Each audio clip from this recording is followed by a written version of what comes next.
In the closing years of the 19th century, as European powers carved the African continent into colonial possessions with calculated brutality, a single African nation stood defiant against the tide of imperialism that had consumed nearly every other society on the continent.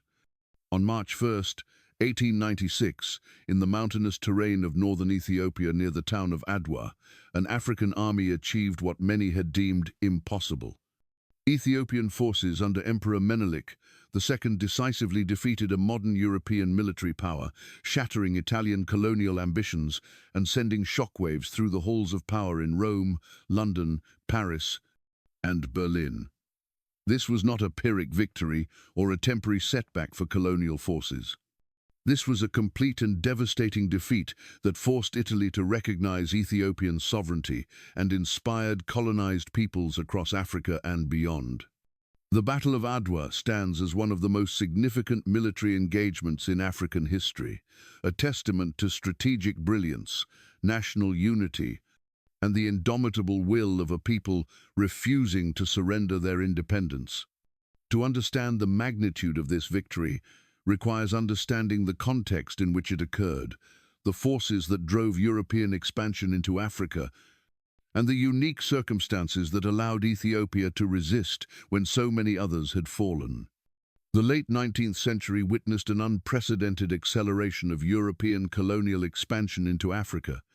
What historians call the scramble for Africa transformed the continent from a place where European powers maintained coastal trading posts and limited inland presence into a patchwork of colonial territories claimed by Britain, France, Germany, Belgium, Portugal, Spain, and Italy.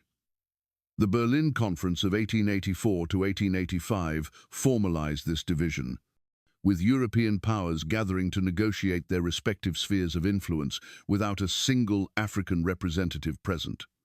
The conference established rules for claiming African territory, essentially requiring only that a European power demonstrate effective occupation and notify other powers of territorial claims. This diplomatic framework provided a veneer of legality to what was fundamentally a massive land grab driven by economic interests, geopolitical competition, and racist ideologies that portrayed Africans as inferior peoples, requiring European civilization and Christian salvation. Technological advantages in weaponry, particularly the Maxim gun and other rapid-fire weapons, gave European forces overwhelming firepower advantages in most confrontations with African armies. European military forces also benefited from advances in logistics, communications through telegraph systems, and medical knowledge that improved survival rates in tropical environments. These advantages, combined with tactics that exploited existing rivalries between African societies and the devastating impact of diseases introduced by contact with Europeans, enabled relatively small European forces to conquer vast territories. By the early 1890s, nearly the entire African continent had fallen under European control. France dominated West and North Africa, with territories stretching from Algeria to Madagascar. Britain controlled a north-south corridor from Egypt to South Africa, realizing Cecil Rhodes's dream of British territory spanning from Cairo to the Cape. Germany claimed territories in East, West, and Southwest Africa. Belgium, through the personal possession of King Leopold II, controlled the vast Congo basin with a regime of extraordinary brutality. Portugal maintained its long-established colonies in Angola and Mozambique. Spain held smaller territories in North and West Africa. Only two African nations maintained their independence through this period. Liberia, founded by freed American slaves and operating under American protection, and Ethiopia, the ancient Christian kingdom in the Horn of Africa. Ethiopia's survival as an independent nation was not guaranteed or inevitable. It required strategic leadership, diplomatic sophistication, military preparation, and national mobilization on an extraordinary scale. Ethiopia possessed a unique history among African nations. The Ethiopian state traced its origins to ancient kingdoms that had flourished for millennia. Ethiopian Orthodox Christianity, adopted in the 4th century, gave the nation a distinct identity and connected it to broader Christian civilization while maintaining uniquely African characteristics. Ethiopian emperors claimed descent from the biblical union of King Solomon and the Queen of Sheba, a tradition that imbued rulership with sacred significance.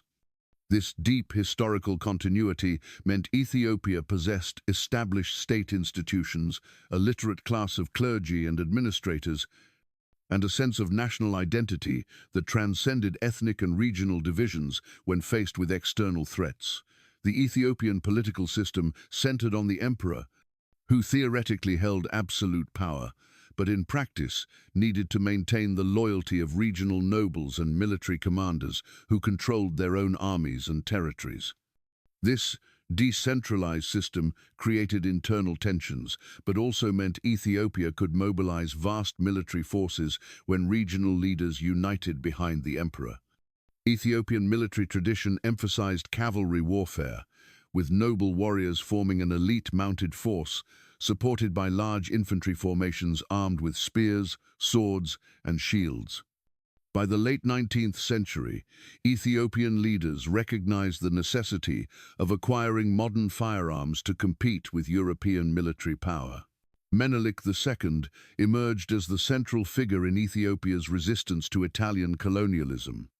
Born in 1844 as the son of the king of Shewa, a region in central Ethiopia, Menelik spent years as a hostage of Emperor Tewodros II during Ethiopian civil conflicts.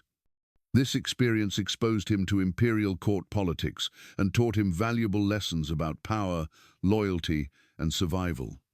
When Menelik eventually escaped and returned to Shewa, he proved himself a capable military commander and shrewd political operator. He became king of Shewa and systematically expanded his territory and influence through military campaigns and strategic alliances. When Emperor Johannes IV died in battle against Mahdist forces from Sudan in 1889, Menelik successfully claimed the imperial throne despite competing claims from other regional leaders. His consolidation of power demonstrated political skill and military strength, but Menelik understood that maintaining Ethiopian independence required more than military victories over internal rivals. He needed to navigate the dangerous waters of European colonial competition, acquire modern weapons, and modernize Ethiopian institutions while preserving the traditional sources of his legitimacy and power. Menelik proved exceptionally adept at playing European powers against each other, signing treaties and agreements that secured weapons shipments and diplomatic recognition while carefully guarding Ethiopian sovereignty. He established relations with France, Britain, Russia, and Italy, accepting advisors and arms dealers while resisting efforts to transform these relationships into dependencies. His diplomatic strategy recognized that European powers viewed each other with suspicion and would sometimes support Ethiopian independence to deny advantages to rival European nations. Italy entered the colonial competition later than Britain and France, achieving national unification only in 1871. Italian nationalists believed that great power status required colonial possessions, and they looked to Africa as the most promising arena for expansion. Italy's first major colonial venture began in 1882 with the occupation of Assab, a port on the Red Sea coast. This foothold expanded in 1885 when Italian forces occupied Massawa, a larger and more strategic port. These coastal possessions gave Italy a base for expansion into the Ethiopian highlands.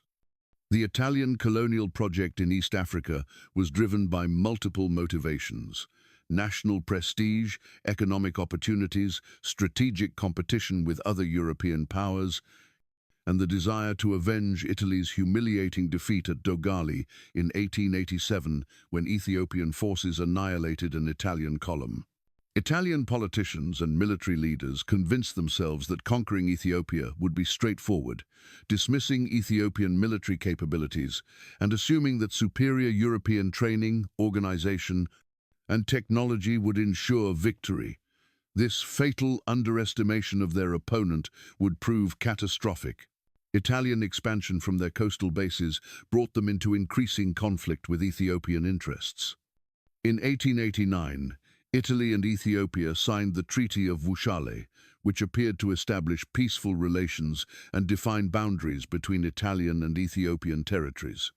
The treaty also included provisions for Italian support to Menelik's claim to the imperial throne and facilitated Ethiopian access to weapons and goods through Italian-controlled ports. However, the treaty contained a critical discrepancy that would poison relations and provide the eventual pretext for war. Article 17 of the treaty existed in both Amharic, the Ethiopian language, and Italian versions. The Amharic version stated that Ethiopia could use Italian diplomatic services in dealing with other European powers if Ethiopia chose to do so. The Italian version stated that Ethiopia must conduct all foreign relations through Italian intermediaries, essentially making Ethiopia an Italian protectorate. This discrepancy was not an accident or translation error. Italian diplomats deliberately crafted different versions to deceive Ethiopian negotiators, while providing legal justification for claiming Ethiopia as an Italian sphere of influence to other European powers. When Menelik discovered this deception, his response demonstrated both his diplomatic sophistication and his determination to preserve Ethiopian sovereignty. Rather than immediately breaking relations or declaring war, he initially attempted to resolve the dispute through diplomatic channels, demanding that Italy acknowledge the correct interpretation and respect Ethiopian independence. Italian authorities refused, insisting on the Italian version and beginning to notify other European powers that Ethiopia had accepted Italian protection. This claim, if accepted internationally, would have effectively ended Ethiopian independence without a shot being fired, as other European powers would respect Italy's sphere of influence and cut off Ethiopian access to weapons and diplomatic recognition. Menelik recognized the existential threat this posed. If Italy succeeded in establishing internationally recognized control over Ethiopian foreign relations, Ethiopia would become a protectorate, in fact, regardless of Menelik's protests. He needed to definitively reject Italian claims in a manner that would compel international recognition of Ethiopian sovereignty. In February 1893, Menelik formally repudiated the Treaty of Wuchale, declaring it null and void due to Italian deception. This was not merely a diplomatic protest, but a declaration that Ethiopia would defend its independence by force, if necessary. Menelik began intensive military preparations, stockpiling weapons, training troops, and preparing for the conflict he knew was coming. Italian authorities faced a choice: accept the repudiation and abandon claims to control Ethiopia, or enforce their interpretation through military conquest. Italian domestic politics made the former option politically impossible. The Italian government had invested significant prestige in the Ethiopian project and faced criticism from nationalists who demanded more aggressive colonial expansion.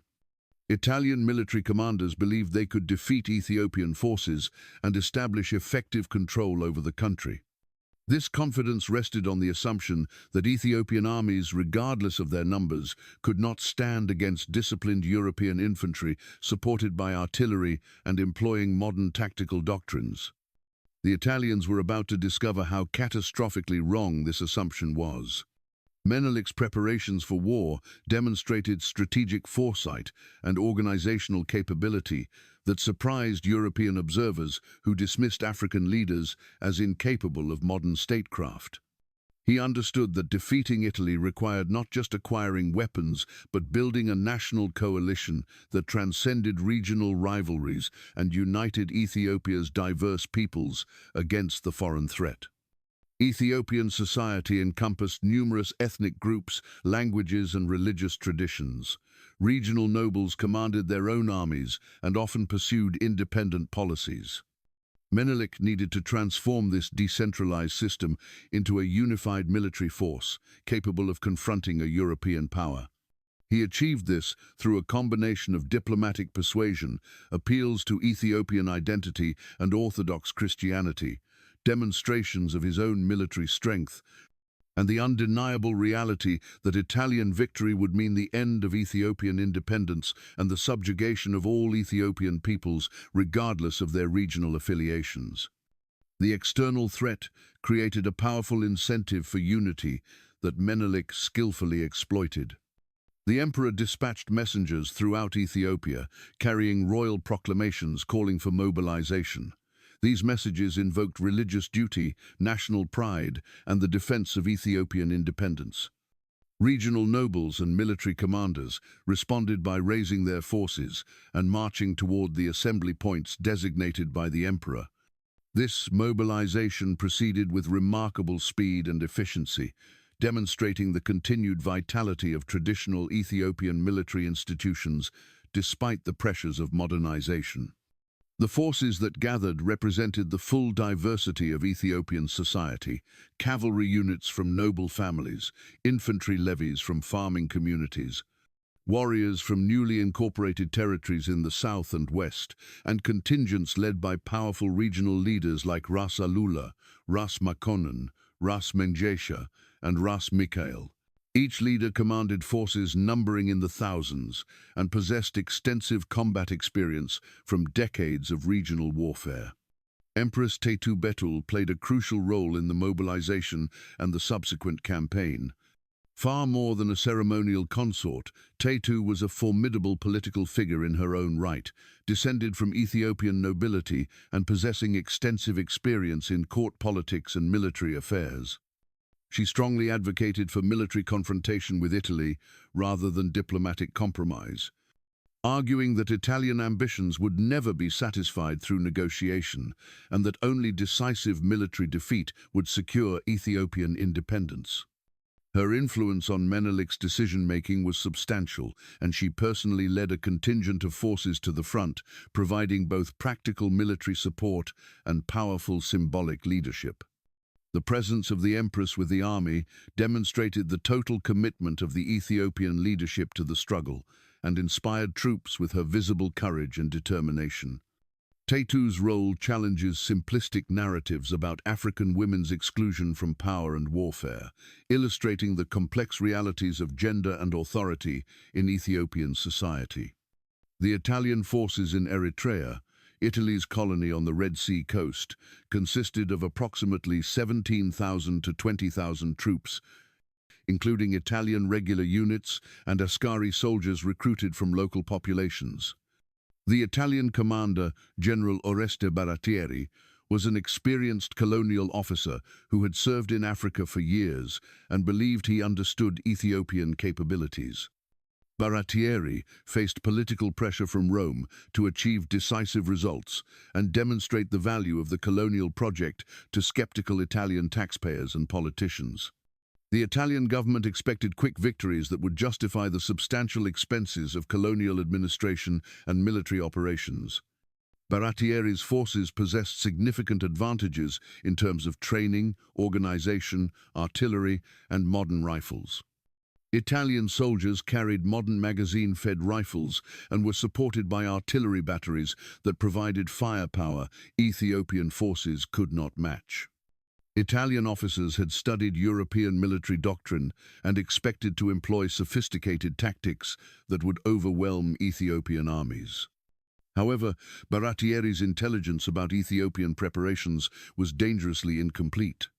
Italian authorities consistently underestimated the size of the Ethiopian forces mobilizing against them, the quality and quantity of Ethiopian weapons, and the strategic capabilities of Ethiopian leadership. Reports from Italian agents and allied local informants often reflected wishful thinking and cultural prejudices rather than accurate assessment. Italian military planning assumed that Ethiopian forces, while potentially numerous, would lack cohesion, would flee when confronted with disciplined firepower, and could be defeated in detail through superior maneuver and tactics. These assumptions would prove catastrophically wrong, but Baratieri and his subordinates accepted them as established facts, creating a dangerous overconfidence that compromised Italian military planning. In December 1895, Italian forces advanced from Eritrea into Tigrayan territory in northern Ethiopia, occupying several towns, including Adigrat and Mekele. These initial advances achieved local successes against smaller Ethiopian forces, reinforcing Italian confidence. However, these victories were illusory, as Menelik had not yet concentrated his main forces. The regional Ethiopian commander, Ras Makonnen, conducted a strategic withdrawal rather than engaging in battles that would dissipate Ethiopian strength before the main army assembled. This disciplined retreat demonstrated strategic sophistication that Italian commanders failed to recognize, interpreting it as evidence of Ethiopian weakness rather than as deliberate strategy. The Italian occupation of Mekele in early 1896 created a vulnerable position for Baratieri's forces. Italian troops fortified the town and established it as a forward base, but this left them extended deep into Ethiopian territory, with long and vulnerable supply lines stretching back to Eritrea. Ras Makonnen surrounded Mekele with Ethiopian forces, cutting off the Italian garrison and beginning a siege. The siege of Mekele illustrated the limitations of Italian advantages. While the fortified Italian garrison could resist direct assault, they could not maintain their position indefinitely without resupply. After 45 days, with food and water running critically low, the Italian commander negotiated surrender terms with Ras Makonnen. The terms were remarkably generous. Ethiopian forces allowed the Italian garrison to withdraw with their weapons and personal effects, releasing them to rejoin Baratieri's main army. This clemency reflected Ethiopian strategic calculation and cultural values. Menelik and his commanders understood that demonstrating mercy to defeated enemies might encourage future surrenders and complicate Italian propaganda that portrayed Ethiopians as savage barbarians. The generous treatment of the Mekele garrison surprised European observers and complicated Italian efforts to justify the war as a civilizing mission. As winter turned to early spring in 1896, massive Ethiopian forces converged on Tigray from throughout the empire. Menelik himself led the main army northward from the capital at Addis Ababa, a march of hundreds of miles through challenging terrain. Regional nobles brought their contingents, creating an army of unprecedented size and unity. Estimates of Ethiopian strength vary, but contemporary sources suggest between 80,000 and 120,000 armed men assembled under Menelik's command, with additional thousands providing logistical support. Not all of these troops possessed modern firearms. Many carried traditional weapons, including spears and swords. However, Menelik had successfully acquired substantial quantities of modern rifles through purchases from European arms dealers, primarily French and Russian suppliers, and through earlier agreements with Italy itself. Ethiopian forces included tens of thousands of rifles, ranging from modern magazine-fed weapons to older single-shot models. While the Ethiopian army did not match Italian forces in artillery, the Ethiopians possessed several dozen artillery pieces acquired through various channels. The sheer scale of Ethiopian mobilization shocked Italian observers when they finally understood the magnitude of the forces arrayed against them. Baratieri faced an impossible situation. His army of roughly 20,000 men now confronted an Ethiopian force several times larger and occupying strong positions in familiar terrain. Italian supply lines stretched hundreds of miles back to Eritrea through hostile territory. Local populations provided intelligence and support to Ethiopian forces while denying resources to Italian columns. Baratieri's subordinate commanders recognized the danger and argued for withdrawal to more defensible positions closer to Eritrea. However, political pressure from Rome demanded aggressive action. The Italian government, having invested enormous political capital in the colonial project and having promised decisive victories to the Italian public, could not accept withdrawal without battle. Prime Minister Francesco Crispi sent increasingly urgent messages demanding that Baratieri attack and defeat the Ethiopian forces, dismissing warnings about Ethiopian strength and accusing Baratieri of cowardice and excessive caution. These political pressures pushed Baratieri toward a battle he knew was strategically unwise, but felt politically compelled to fight. The Italian position at Soria, their main camp in Tigray, became increasingly precarious through February 1896. Ethiopian forces controlled the surrounding territory, and Italian foraging parties faced constant attacks. Supplies dwindled as convoys from Eritrea struggled to reach the army. Morale deteriorated as Italian soldiers recognized their vulnerable position and heard increasingly alarming reports about the size of the Ethiopian forces gathering to confront them. Baratieri's officers were divided between those who argued for immediate withdrawal and those who believed Italian military superiority could achieve victory despite numerical disadvantages. Baratieri himself vacillated, recognizing the military arguments for withdrawal but unable to defy Rome's demands for offensive action. This indecision wasted precious time and allowed the Ethiopian mobilization to reach full strength while Italian advantages eroded. On February 29, 1896, Baratieri called a council of war with his brigade commanders to determine the army's course of action. The meeting revealed deep divisions within the Italian command. Some officers argued passionately for immediate withdrawal, while supply lines remained open and before Ethiopian forces completely surrounded them. Others insisted that withdrawal would be politically disastrous and militarily shameful, arguing that Italian military superiority and Ethiopian logistical challenges would allow a successful battle if Italian forces took the offensive. Baratieri, caught between Rome's demands and military reality, made the fateful decision to attack. The plan called for a night march that would position Italian forces to assault Ethiopian positions at dawn on March 1st. This plan assumed that surprise and aggressive action would disrupt Ethiopian deployments and allow Italian forces to engage the Ethiopians before they could fully mobilize and coordinate their massive army. The plan reflected wishful thinking more than sound military analysis, but Baratieri felt he had no alternative given the political constraints he faced.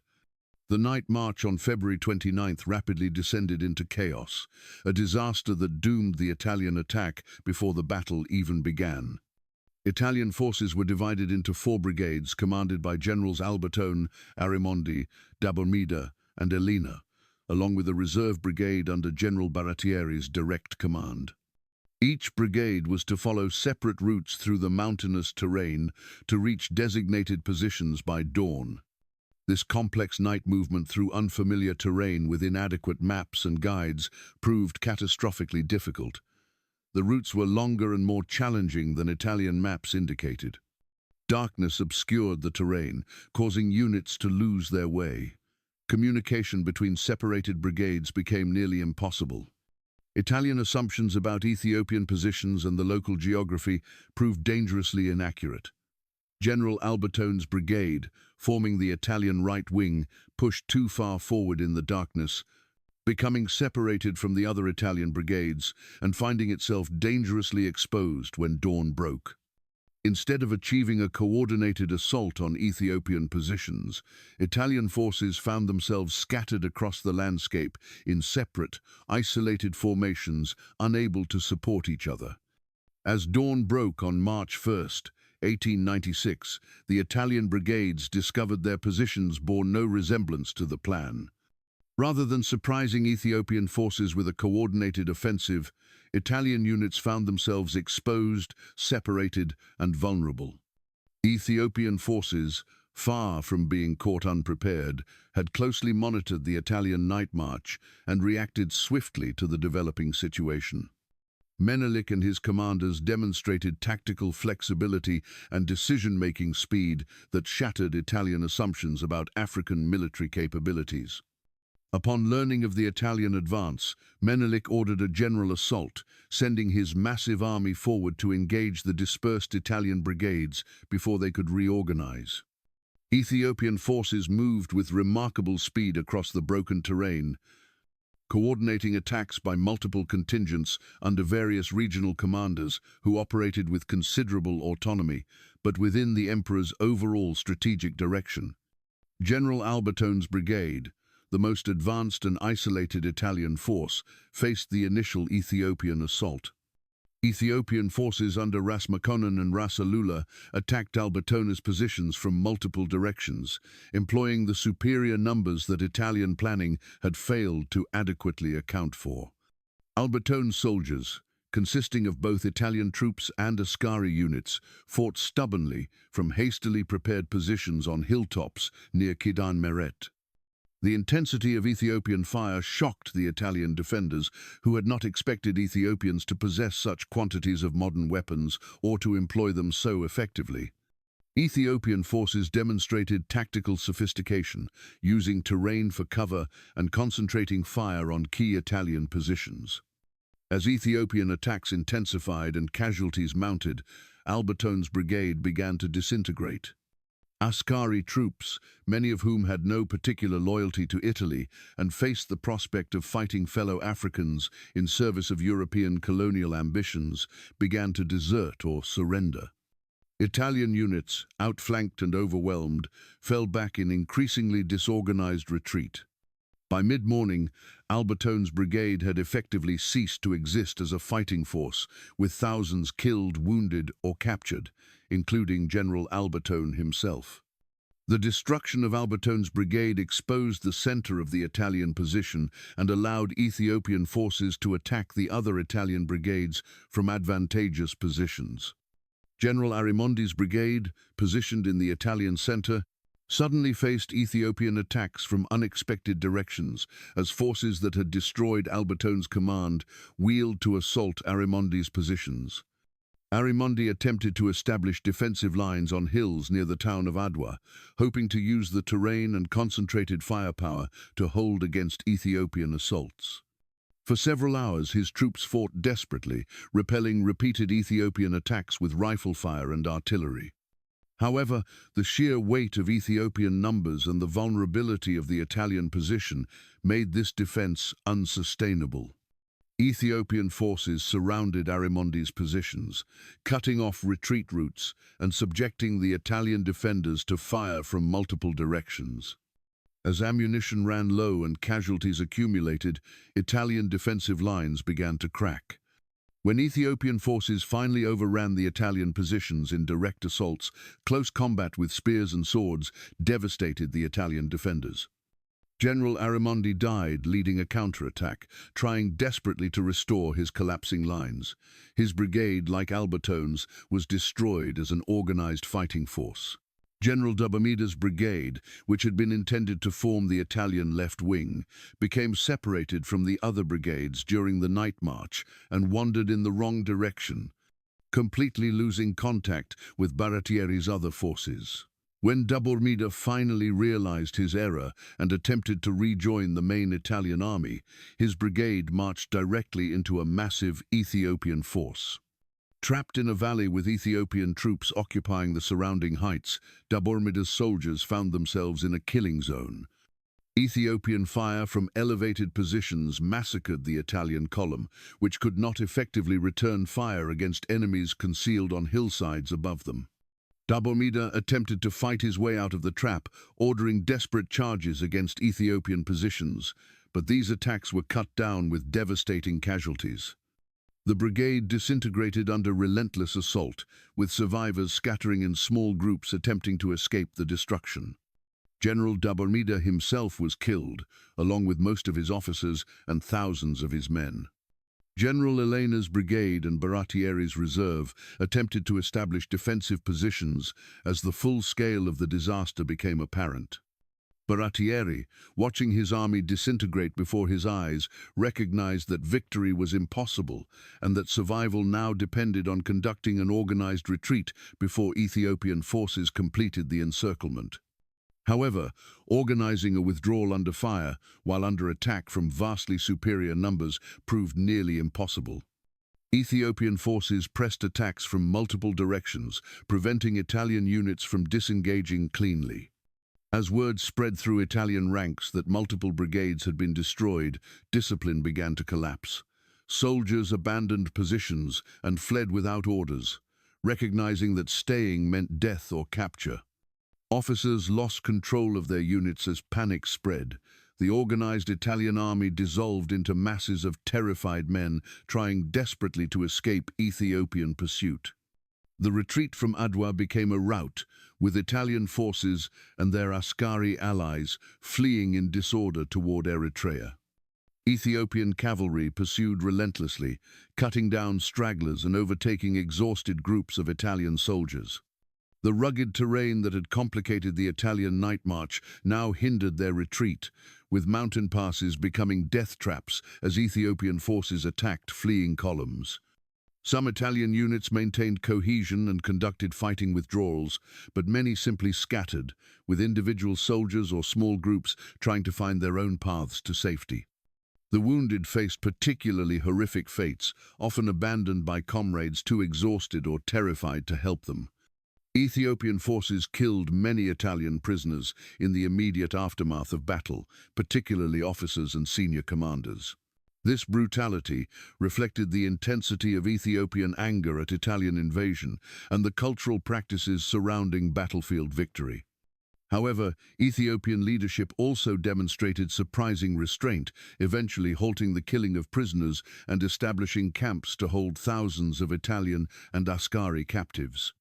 The casualties from the Battle of Adwa were staggering, representing one of the worst defeats suffered by a European power in colonial warfare.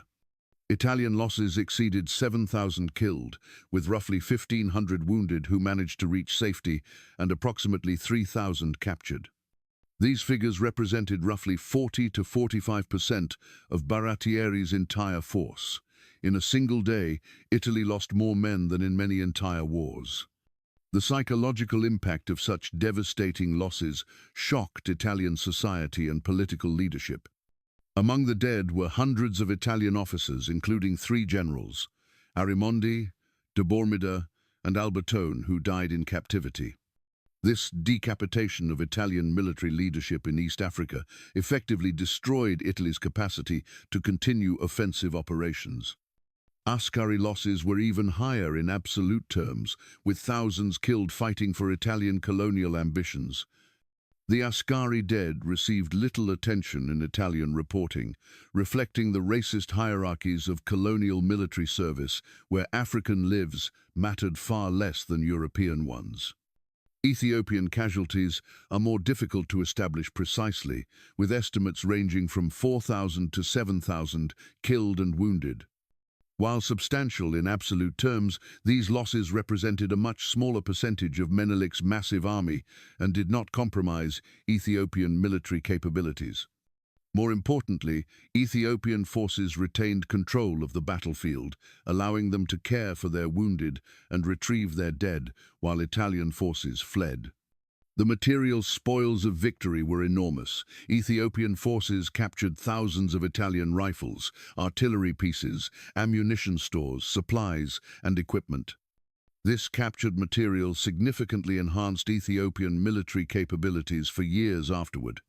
The prisoners taken at Adwa, numbering roughly 3,000 Italians and hundreds of Askaris, became valuable diplomatic assets in subsequent negotiations. News of the disaster at Adwa reached Rome in early March, stunning Italian political leadership and the public. The magnitude of the defeat shattered assumptions about Italian colonial power and European military invincibility. Prime Minister Crispi, whose aggressive colonial policy had pushed for the campaign, faced immediate political backlash. Critics denounced the entire colonial project as a disastrous waste of Italian lives and resources. The Italian parliament erupted in recriminations and investigations into who bore responsibility for the catastrophe. Crispi resigned within days, bringing down his government and ending his political career. His successor, Antonio Staraba, faced the task of extricating Italy from the Ethiopian disaster and negotiating peace from a position of crushing weakness. The Adwa disaster dominated Italian politics for months, sparking intense debates about colonial policy, military spending, and national priorities that reshaped Italian domestic politics. International reaction to Adwa was immediate and profound. European powers recognized that an African nation had decisively defeated a European army in open battle, an outcome that challenged fundamental assumptions about racial hierarchies and colonial invincibility. British, French, and German diplomatic correspondence reveals surprise and concern about the implications of Ethiopian victory. While some European officials expressed private satisfaction at Italian humiliation, particularly those from rival powers who resented Italian colonial competition, the victory of an African army over European forces troubled the broader colonial project. If Ethiopians could defeat Italians, what did that imply about European vulnerability elsewhere in Africa? European powers carefully studied the Battle of Adwa, seeking to understand how such a defeat occurred and whether it indicated broader vulnerabilities in colonial military strategies. Military analysts noted the importance of logistics, intelligence, and respecting enemy capabilities, lessons that Italian commanders had catastrophically ignored. However, European military establishments largely concluded that Adwa represented a uniquely Italian failure rather than evidence of fundamental problems with colonial conquest. They attributed Italian defeat to poor leadership, inadequate preparation, and specific mistakes in planning and execution, rather than to any inherent equality between European and African military capabilities. This interpretation allowed European powers to continue their colonial projects while treating Adwa as an exceptional case that proved the rule of European superiority through its very exceptionality. For colonized and oppressed peoples worldwide, Adwa carried profoundly different meanings. News of Ethiopian victory spread through African societies and African diaspora communities in the Americas and Caribbean, creating waves of inspiration and pride. Here was proof that Africans could defeat European powers, that resistance was possible, that the seemingly inexorable tide of colonialism could be turned back through courage, unity, and strategic leadership. Ethiopian victory became a powerful symbol for Pan-African movements that sought to unite people of African descent worldwide in resistance to racism and colonialism. Early Pan-African leaders like Marcus Garvey, W.E.B. Du Bois, and others invoked Adwa as evidence of African capabilities and potential. The battle entered the mythology of black resistance, occupying a central place in counter-narratives that challenged racist ideologies of African inferiority.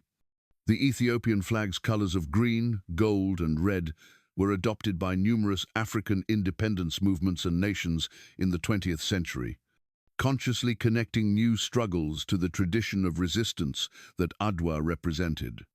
In the immediate aftermath of the battle, Menelik demonstrated strategic restraint alongside military triumph. Rather than pursuing Italian forces into Eritrea or attempting to conquer Italy's coastal colony, he halted his armies and opened negotiations for peace. This decision reflected multiple calculations. Ethiopian forces, despite their victory, had suffered significant casualties and faced logistical challenges, sustaining a massive army indefinitely in the field. Pursuing Italian forces into Eritrea would have meant attacking fortified positions with the logistical advantages reversed, a costly and uncertain undertaking. More fundamentally, Menelik's goal was Ethiopian independence and security, not the conquest of Italian territory. He sought recognition of Ethiopian sovereignty, not the destruction of Italy itself. Negotiations for peace thus served Ethiopian interests better than continued warfare, particularly once the military defeat had definitively established Ethiopia's capacity to defend itself. Italy, desperate to end the disaster, proved willing to negotiate on Ethiopian terms. The Treaty of Addis Ababa, signed in October 1896, formally ended the war and definitively repudiated Italian claims to a protectorate over Ethiopia. Italy recognized Ethiopian independence unconditionally and renounced the Treaty of Wuchale that had sparked the conflict. The border between Ethiopia and Italian Eritrea was adjusted in Ethiopia's favor, though Menelik agreed to allow Italy to retain its coastal colony rather than demanding its complete removal from the region. The treaty also addressed the prisoners taken at Adwa, with both sides exchanging captives, though Ethiopian treatment of Italian prisoners became a contentious issue. Some Italian prisoners reported reasonable treatment, while others described harsh conditions and abuse. Negotiations over prisoner exchanges extended for months beyond the main peace treaty. The ransom question proved particularly controversial. Ethiopia demanded payments for the return of Italian prisoners, a practice consistent with traditional Ethiopian warfare customs but viewed by Italians as barbaric extortion. Italy eventually paid substantial sums for prisoner return, adding financial humiliation to military defeat. The entire prisoner issue became fodder for Italian domestic politics, with opponents of the colonial project pointing to the indignity of paying ransom, while supporters argued Italy had a moral obligation to its soldiers regardless of cost. The controversy kept the Adwa defeat in Italian public consciousness and reinforced anti-colonial sentiment among segments of Italian society. Menelik's conduct after victory enhanced his domestic legitimacy and international prestige. He had achieved what many considered impossible, defending Ethiopian independence against European colonialism through decisive military victory, followed by diplomatic consolidation. Regional nobles and populations throughout Ethiopia recognized Menelik's leadership had preserved their autonomy and freedom, strengthening his political position enormously. The emperor used this enhanced authority to continue modernization projects, importing technology and expertise while carefully guarding against dependency. He established relationships with multiple European powers, accepting advisors and technical assistance from France, Russia, Britain, and others, while ensuring no single power gained dominant influence. This diplomatic balancing act required constant attention and sophisticated understanding of European politics, but it successfully maintained Ethiopian independence through the subsequent decades of Menelik's reign. Ethiopian society celebrated Adwa as a defining moment of national unity and triumph. The battle entered Ethiopian historical memory as proof of divine favor and national destiny, reinforcing Ethiopian Orthodox Christian narratives that portrayed Ethiopia as a chosen nation with a special role in God's plan. Churches commemorated Adwa with special services, and the anniversary became a national holiday. The victory validated traditional Ethiopian military practices and social organization, while also demonstrating the importance of modernization and adaptation. Ethiopian society incorporated the lessons of Adwa, strengthening military capabilities and administrative institutions while maintaining cultural continuity with the past. The balance between tradition and modernization that Menelik achieved became a model for Ethiopian development in subsequent decades. The legacy of Adwa extended far beyond the immediate historical moment, shaping African and global politics for generations. The survival of Ethiopian independence through the colonial era meant that when African nations began achieving independence in the mid-20th century, Ethiopia stood as a symbol of unbroken African sovereignty. The Ethiopian flag flew at the founding of the Organization of African Unity in 1963, and Addis Ababa became the organization's headquarters, recognizing Ethiopia's special status as the African nation that had never surrendered its independence. Pan-African ideology drew heavily on Ethiopian history and the memory of Adwa as evidence that African peoples could govern themselves and resist foreign domination. The resonance of Adwa in anti-colonial movements worldwide demonstrated how a single battle could transcend its immediate context to become a powerful symbol of resistance and possibility. However, Ethiopian history after Adwa also reveals the limitations of military victory in isolation from broader social and economic transformation. While Ethiopia maintained political independence, it remained economically underdeveloped and socially stratified in ways that created long-term vulnerabilities. The traditional feudal system that Menelik skillfully managed to mobilize for war also perpetuated inequalities and limited opportunities for ordinary Ethiopians. Ethnic tensions between dominant Amhara and Tigray groups and other Ethiopian peoples continued to simmer beneath the surface of imperial unity. These internal weaknesses would eventually complicate Ethiopian resistance to future threats and contribute to later political upheavals. The story of post-Adwa Ethiopia thus illustrates that military victories, however decisive, cannot by themselves solve deeper structural challenges facing developing societies in a world dominated by industrialized powers.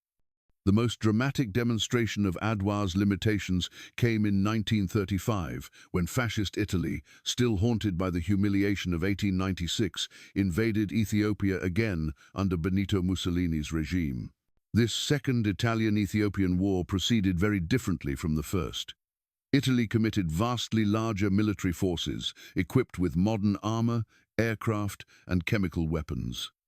Italian forces employed tactics of total war, deliberately targeting civilian populations and using poison gas in violation of international law.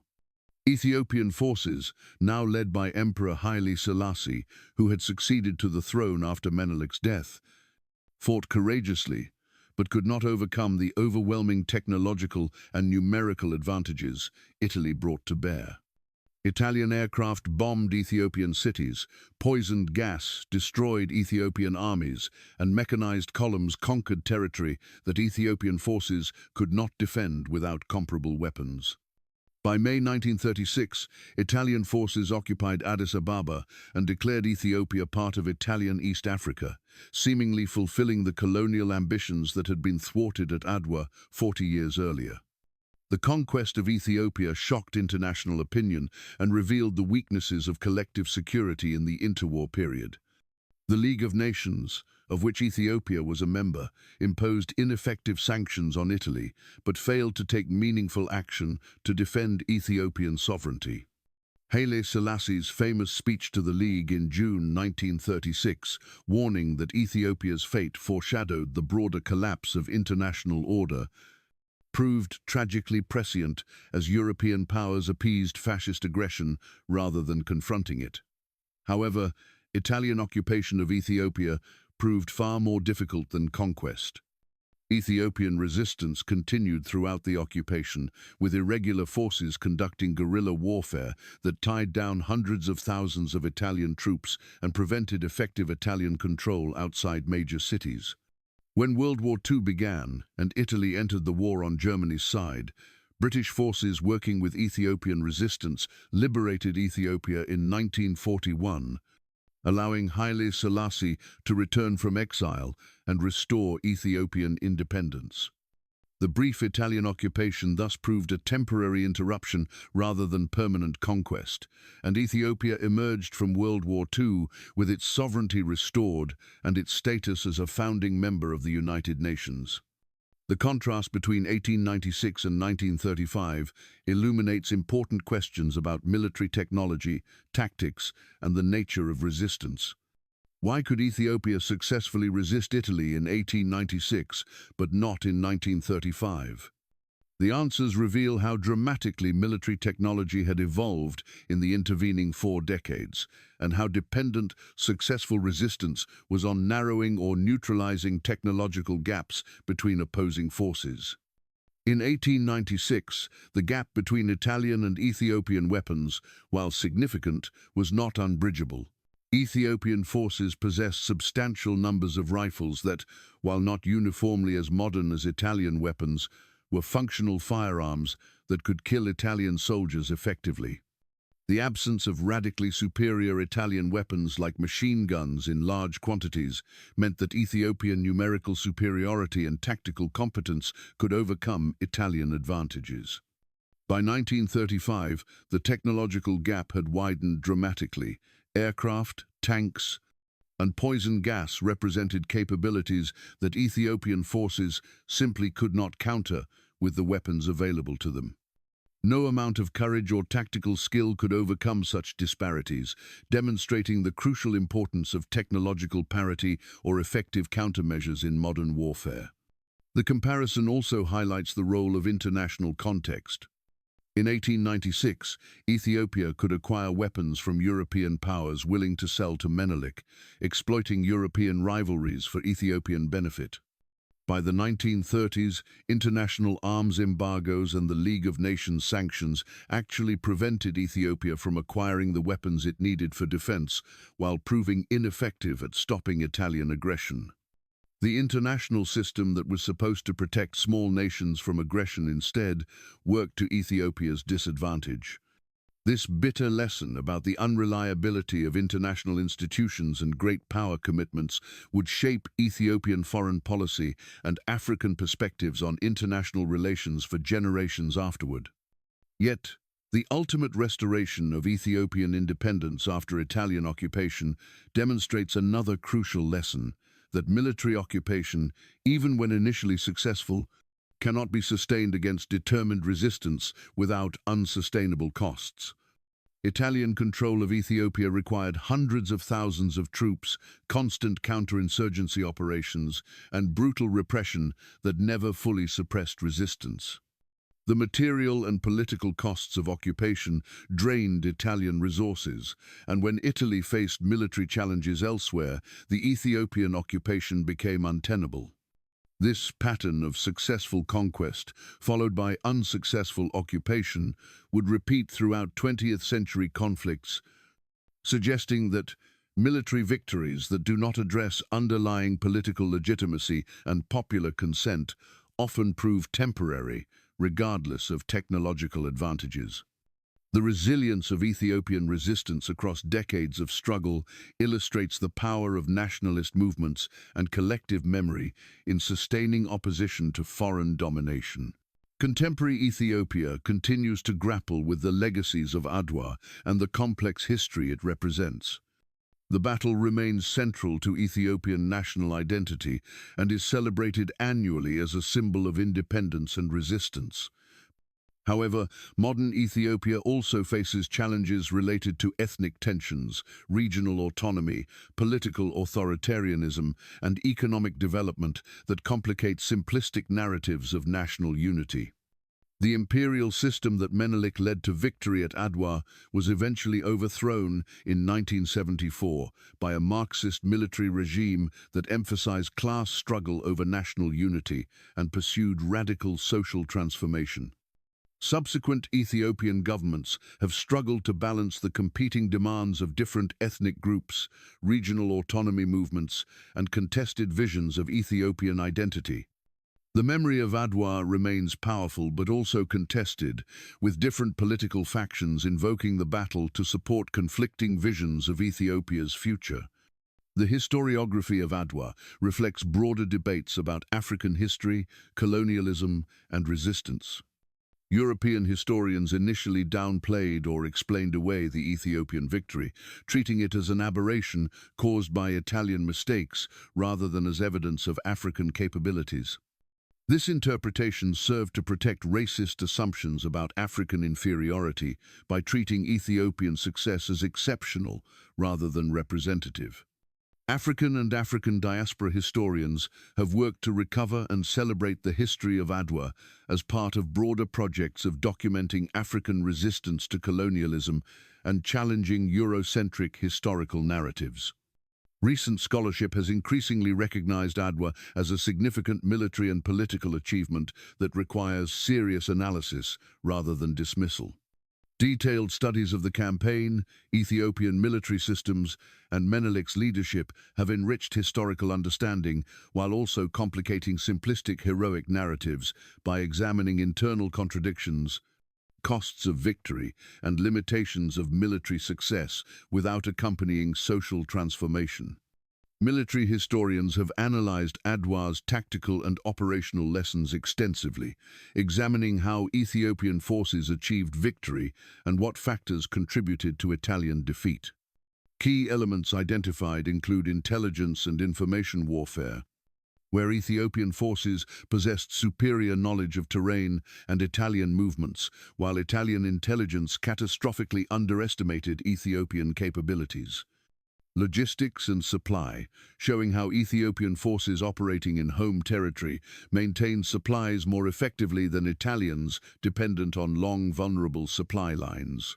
Unity of command and coordination, with Menelik successfully directing diverse regional forces, while Italian command structures failed under pressure.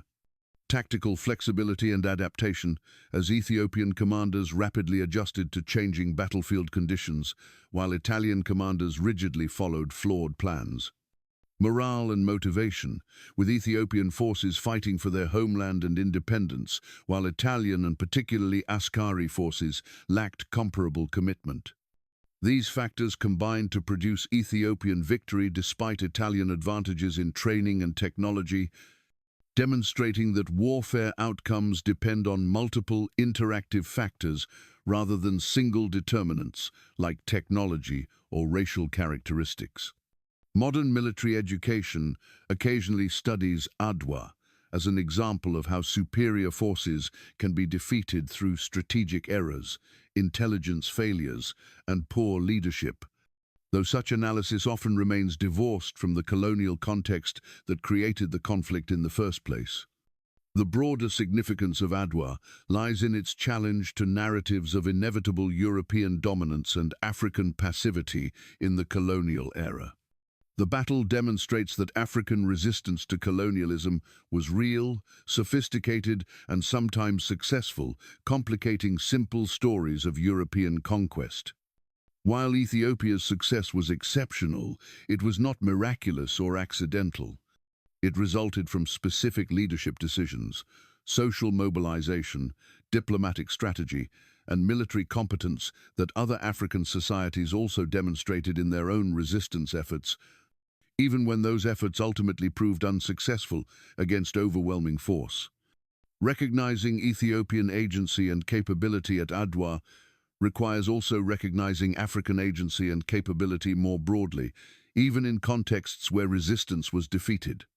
The colonial conquest of Africa was not a walkover, but required sustained military efforts and often succeeded through advantages in resources, technology, and exploiting African divisions rather than through any inherent superiority. Adwa also illustrates the complex relationship between military victories and long-term historical outcomes.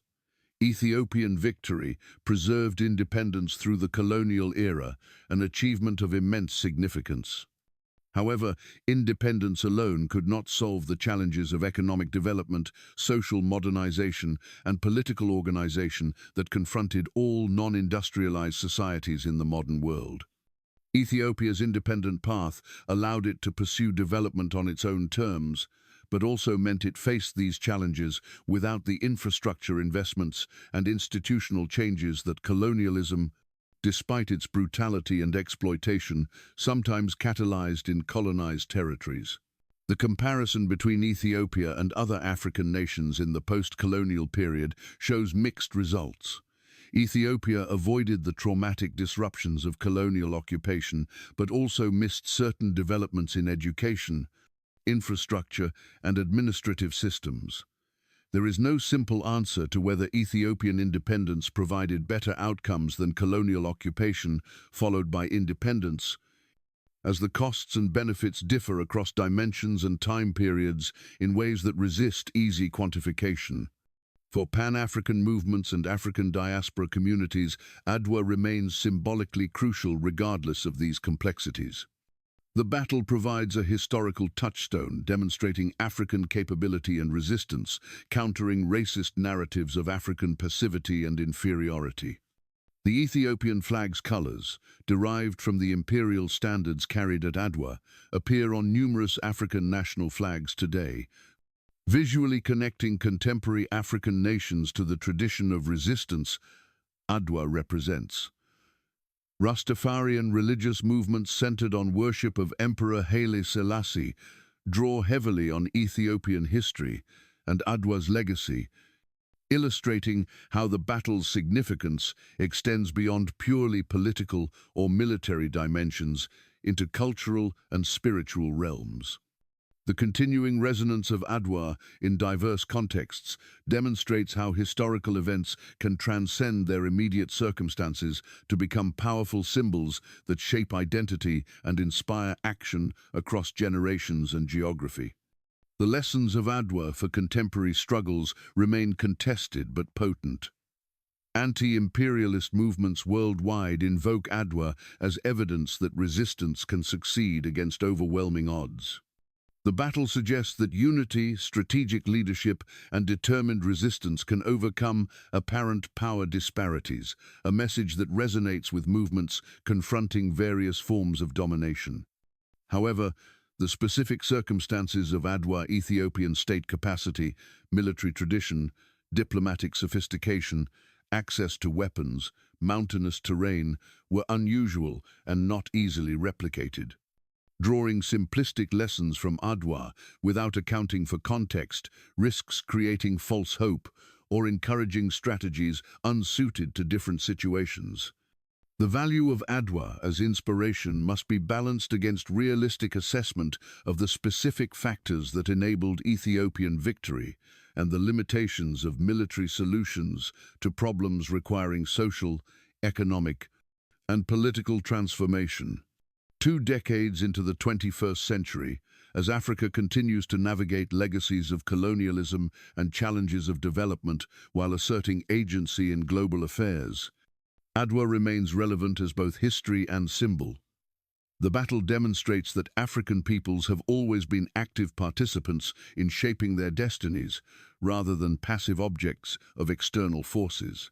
It illustrates the importance of leadership, unity, and strategic vision in confronting threats to sovereignty and autonomy. It reveals the possibilities and limitations of military resistance as a response to domination.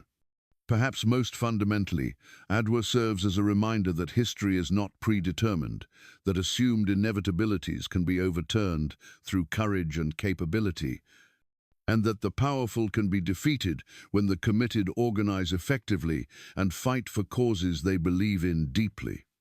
These lessons transcend the specific context of Italian colonialism in 1896 Ethiopia, speaking to universal questions about power, resistance, justice, and the human capacity to shape collective futures even against daunting odds. The Battle of Adwa stands as Africa's unbreakable victory, a moment when an African nation decisively rejected European domination and preserved its independence through military triumph that echoed across continents and generations, inspiring all those who have faced oppression and sought the courage to resist.